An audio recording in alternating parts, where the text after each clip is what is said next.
아침 저녁으로 선선한 것이 이제 가을이 느껴집니다. 가을이 되면 그 시간에 대해서, 세월에 대해서 생각을 자주 하게 됩니다. 제가 여기 와서 이제 가게를 시작한 지가 9월 달로 딱 10년이 돼요. 근데 돌이켜보면 정말 그 며칠 전의 일같이 아주 이제 가까운 일로 느껴지는데, 그 며칠 전의 일 같은데 그냥 10년의 세월이 흘러버렸어요. 뭐 정말 총알같이 시간이 흐릅니다. 골로새서 4장 5절이나 이제 에베소서 5장 16절에 보면 그 시간에 관해서, 이제 세월에 관해서 바울이 아주 중요한 그 교훈을 우리에게 주고 있습니다. 자주 저는 묵상하는 이제 내용인데요. 이제 바울이, 제가 베들레헴 성경을 한번 보겠습니다. 바울이 골로새서 4장 5절에 이렇게 말하고 있어요. 그 외인을 향하여, 그러니까 세상살이를 우리가 하니까 그 세상살이죠. 외인이라는 것은 뭐 사람 만나는 게 세상살이니까 사람들과 이제 접촉을 하면서 살아가는 것이 세상살이니까, 그 외인들을 향하여 세상살이에 대해서는 지혜롭게 행하여 세월을 아끼라, 이렇게 이제 개혁 성경은 되어 있는데, 번역은 이제 한글 킹제임스 번역이 더 정확합니다. 이렇게 되어 있습니다. 세상살이, 외인에 관한, 이제 외인을 만나는 것은 세상살이죠. 그래서 세상살이에 대해서는 지혜를 가져라, 지혜롭게 행하여. 무슨 지혜냐? 그러니까 세상살이에 있어서 지혜가 뭐냐? 그것은 지혜롭게 행하여 그 시간을 사서 얻으라, 이렇게 말하고 있어요. 그러니까 세월을 아끼라, 이렇게 개혁 성경은 번역되어 있는데, 원어대로 이제 뭐 한글 킹제임스 번역을 좀 잘했어요. 시간을 이제 사서 얻으라, 사라, 세월을 사라, 이렇게 말했어요.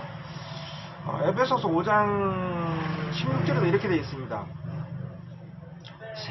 개혁 성경에는 세월을 아끼라, 때가 악하니라, 이렇게 되어 있지만, 이제 한글 킹제임스는 시간을 사서 얻으라. 시간을 사기 위해서는 무엇이든지 사기 위해서는 이제 값을 지불해야 되는 것이죠. 그래서 외인, 세상살이에 대해서는 어떤 지혜를 가져야 하냐면 시간을 항상 사는 지혜를 가져라는 것입니다. 값을 지불해야 됩니다. 세상 시간을 구속하기 위해서, 시간을 사기 위해서는 값을 지불해야 돼요. 그러니까 세상에 뒤엉켜가지고 온갖 그 잡다한 것에, 세상에 그 온갖 일에 시간을 그렇게 허비하지 말고, 지혜는 뭐냐 하면은 그 세상에 집중을 하면 세상으로부터 떨어지는 이익이나 뭐 관계 속에서, 아니면 거래 속에서, 집중 속에서, 시간을 완전히 투자하는 것 속에서 떨어지는 이익이 있겠죠. 그 이익을 이제 값으로 지불하라는 것입니다. 그래서 외인, 세상살이에 대해서는 어떤 지혜를 가진, 거래의 지혜. 지혜는 장사를 잘하는 게 지혜예요. 그래서 어떤 지혜냐? 많은 시간을 들여서 거기서 떨어지는 이익, 이것을 이제 이것을 아예 지불하고서, 오히려 돈을 지불하고서 세상의 이익을 주고서 오히려 시간을 이제 구속하라. 구속하라는 뜻입니다. 시간을 사라, 이렇게 말하고 있어요. 그리고 이제 에베소서 5장 16절에서는 세월을 아끼라. 이것도 이제 세월을, 시간을 사서 얻으라. 세월을 아끼라 때가 악하니라 이렇게 되어 있는데 이제 시간을 사서 얻으라. 이는 그 날들이 악하기 때문이다 그랬어요. 그래서 이제 이 외인에 대한 시간 아니면 세상 살이의 시간은 이제 아주 그 번민과 그리고 뭐 온갖 그 염려와 그 시간이 또 악해요. 왜냐면 우리에게 중요한 것을 낭비하게 하고 중요한 것을 허비하게 하는 그런 집중도와 그리고 마음을 거기에 팔아야 돼요. 정신을 팔아야 되고 정신을 거기에 팔아야 돼요. 그리고 마음을 팔아야 되고 그리고 내 사랑을 팔아야지만이 세상에서 어떤 이익을 내가 가질 수 있죠. 그러니까 이게 악한 시간이란 말이죠. 그래서 지혜는 뭐냐면 그 악한 시간을 구속하라는 것입니다. 그 시간을 그 악한 시간을 모든 것을 내가 마음과 그리고 심령과 정성과 생명을 다 이렇게 장악하려는 그 악한 시간들을 아담의 시간들을 세상에서 오는 그 이익들 그것을 이제 값을 주어버리고 그쪽에 주어버리고 그 악한 시간들을 구속하고 이제 그 시간들을 살아라는 것, 살아라는 것입니다.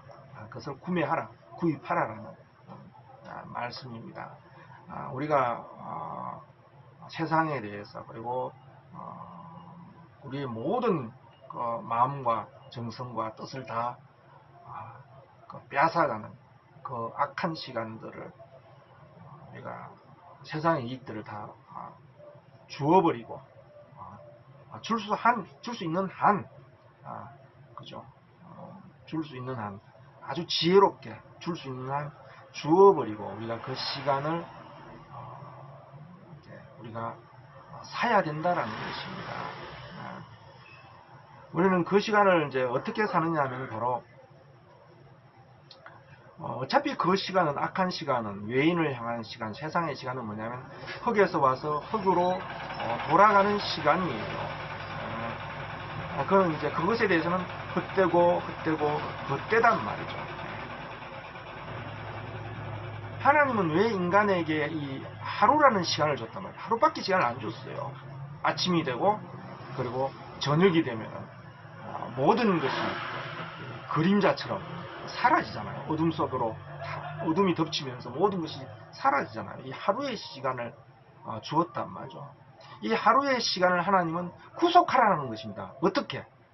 영원한 것으로 구속하라는 것입니다. 이 하루의 시간을 죽어서 영원한 것으로 살아라는 것입니다. 그러니까 이 하루의 시간의 의미는 뭐냐면 헛되고 헛될 수가 없어요. 그러나 이걸 헛되게 한단 말이죠. 하나님은 이 하루의 시간을 헛되게 하시는 것이 아니에요. 왜 이것을 주셨냐 하면 이 하루의 시간을 왜 인생이라는 하루의 시간을 주었냐면은 이 악한 시간 썩어질 시간을 바꾸어서 지혜롭게 이게 지혜예요. 지혜롭게 바꾸어서 이걸 영원한 것으로 바꾸라는 것입니다. 이 세상의 이익과 영광과 가치를 주어버리고 그것을 위한 시간들을 지혜롭게 현명하게 잘 계산해서 그것을 주어버리고 그리고 그 시간을 이 하루라는 시간을 영원한 것으로 바꾸라는 것입니다. 이게 하나님께서 인생에게 주신 하루의 의미예요. 하루의 의미는 뭐죠? 바로 영원에 있는 거예요. 영원하지 못하다면 이 하루의 의미는 헛된 거예요. 그래서 우리가 이 지혜를 얻어야 돼요. 그래서 시간을 구속해서 하나님의 나라와 그의 말씀을 사모하고 마음과 뜻과 정성을 다해서 사모하고 그의 나라를 구하는 것. 그러면 이 하루는 헛되지 않아요. 우리는 시간을 구속했어요. 영원한 것으로서. 그 없어지지 않을 이 영원한 가치로서 이 하루에 사라지고 없어질 이 시간을 영원하고 사라지지 않고 항상 있을 이 가치로서 우리가 구속한다라는 것입니다. 이 하루가 이런 의미가 있어요. 이 인생이란 이 하루는 바로 그 안에 하나님께서 영혼을 향한 그 구속의 그 가치를 그 속에서 하나님께서 이제 정해놓았단 말이죠. 그래서 이 악한 시간, 그리고 허비하는 시간, 아무 의미 없는 시간, 헛된 시간이 아니라 지혜를 가져서 이 하루 안에서 영원이라는 보물을 우리는 차지해야 된다라는 것입니다.